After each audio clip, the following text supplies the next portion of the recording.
Court की बात। पैतृक संपत्ति को बेचने के लिए जाने किन लोगों को लेनी पड़ेगी परमिशन। संपत्ति संबंधी नियमों और कानूनों को लेकर लोगों ने अक्सर जानकारी का अभाव होता है। ऐसे में आज हम आपको यह बात खबर में कोर्ट का एक बड़ा फैसला बताने जा रहे हैं, जिसके तहत पैतृक संपत्ति को बेचने के लिए किन किन लोगों को परमिशन लेनी जरूरी है। तो नमस्कार दोस्तों, मैं एक बार फिर से आप लोगों का स्वागत करते हुए मेरे यूट्यूब चैनल में एक बार जल्दी से जुड़ जाइए। बहुत ही अच्छी खबर के साथ आप लोगों के साथ हम पेश हुए हैं।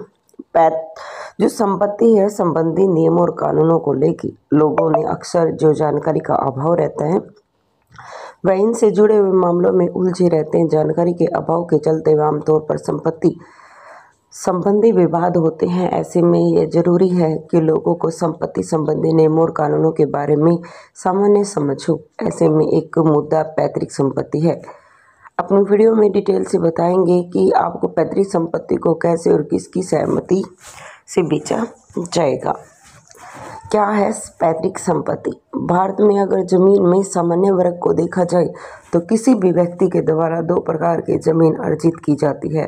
पहली तो वो जो व्यक्ति ने खुद खरीदी है या उपहार या दान किसी के द्वारा हक त्याग आदि से प्राप्त की है।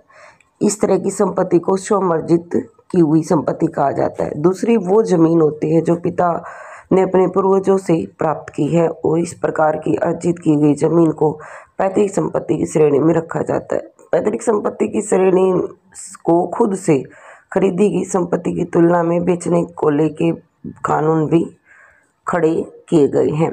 पैतृक संपत्ति पर परिवार की 4 पीढ़ियों का दावा होता है। अगर इस संपत्ति को बेचने का निर्णय लेना है तो किसी एक संपत्ति की व्यक्तिगत रजामंदी के आधार पर इस संपत्ति को नहीं बेचा जा सकता, न ही उसके आंशिक जो मालिकों के निर्णय के आधार पर इसकी बिक्री की जाती है। पैतृक संपत्ति को बेचने के लिए उससे जुड़े हुए एक हितधारक की रजामंदी जरूरी होती है, जिसमें सभी पक्ष शामिल होते हैं और कानूनी प्रक्रियाओं के आधार पर पैतृक संपत्ति बेची जाती है। अगर पैतृक संपत्ति को इसके जुड़े हुए पक्षों की सहमति और परामर्श के बिना बेचा जाता है तो उसको लेकर अन्य कानूनी पक्ष जो नोटिस है कानून भेजता है। ऐसे में संपत्ति की जो बिक्री पर स्टे लग सकता है और बिक्री जो है रद्द भी हो सकती है।